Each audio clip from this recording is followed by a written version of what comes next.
body out of his car, and it has no head. I don't know what is going on. Where'd he go? Right here, stop.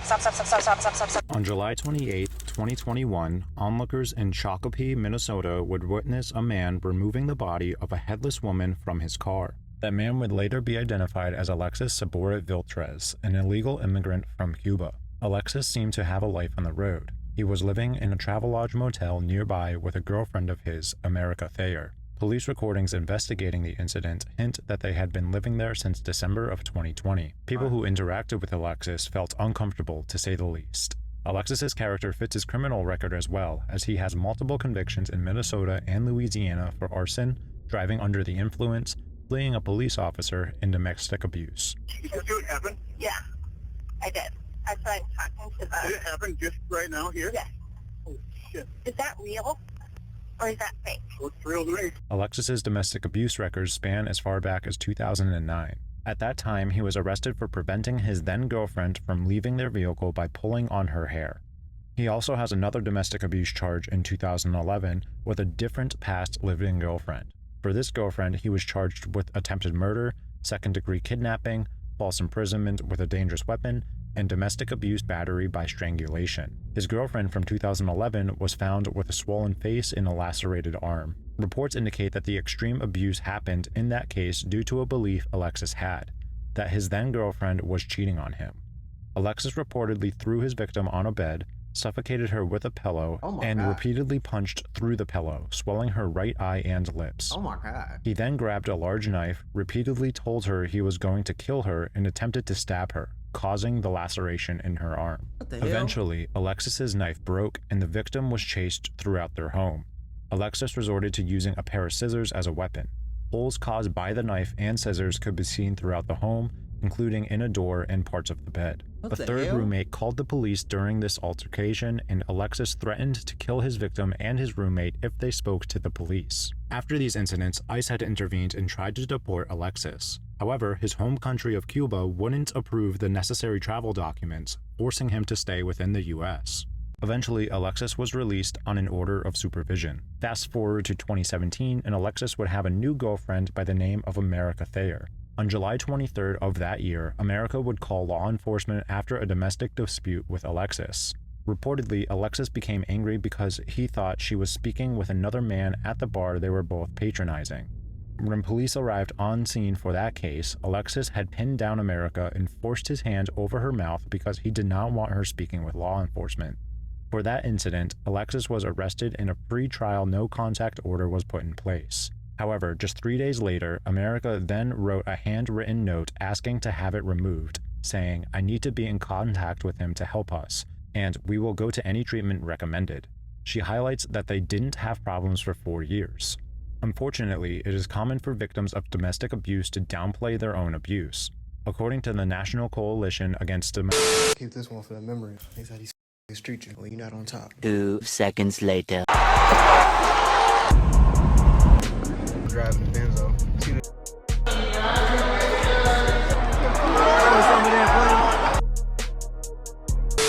domestic violence, victims of domestic abuse may have a hard time leaving a relationship due to the fear of retaliation, due to manipulation tactics that may make them believe they lack safety or support outside of their partner, or due to mixed feelings of good times or love for their partner despite the abuse. One study listed in the U.S. Department of Justice interviewed men who had killed their partners. Most often, the precipitating events that led to the murder were either threats of separation by their partner or actual separations. Unfortunately, on July 28, 2021, Alexis would contribute to that statistic by killing America and discarding her body in broad daylight. Multiple witnesses were interviewed at the time, and one had even recorded a video on Snapchat of America's head on the road and the rest of her body being thrown out of the car. And was he the only one in the vehicle? No, well, there's this body laying on the ground. He had a huge knife. He was chopping at something in the car. Had a huge knife. And yes, and he tossed the knife into the grass. He pulled what looks like a head with hair out of the body, out of the car, threw it on the ground, and then pulled this body out of the car. Okay, so he threw the head out in this area? Yes, it's on the ground. Shortly after that scene, police scattered to find the man responsible. Recording. Where'd he go? Right here. Stop. Stop. Stop. Stop. Stop. Stop. Stop. Stop. Stop. Stop. Get on the ground! Get on the Now! On the ground! Now! Get on the ground! Put your hands out where we can see them! Pop his like ass. an airplane. Out like an airplane! Put them out. Pop that nigga. Just wait. Do not move! Do not move! Don't move! Brother, woke up. Yep, got him. Do not move.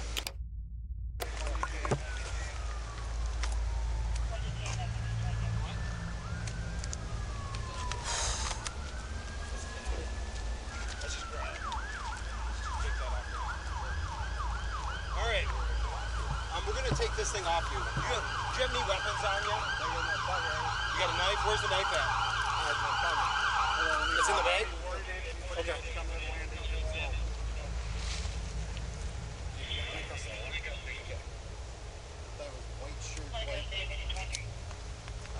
That's what I was heard too. But we believe this. We'll find out. Okay? What's your first name, sir? Alexi? Alexis, right? Saburai? You got your ID in your pocket? All right. What we're gonna do is we're gonna after the officers finish patting you down here, we're gonna put you in a car and we're gonna go visit with you a little bit here. We're gonna need a translator. Later at the station, Alexis confessed to killing America. According to detective notes submitted to the court for evidence, Alexis is captured on video being asked what happened to her head, and Alexis replied, making a cutting motion with his hand across his throat. After the interrogation, investigators interviewed acquaintances of Alexis and America for more information. Patrons of the travel lodge Alexis and America were staying at had noted Alexis had threatened to cut America's head off days prior. Witnesses at the lodge also noted Alexis frequently carried a large knife with him and spent his time in the woods near the hotel. A friend of America's also noted that Alexis faked being mentally ill in order to deceive the courts and receive lesser charges for crimes he had committed in the past, citing Alexis's charge for arson.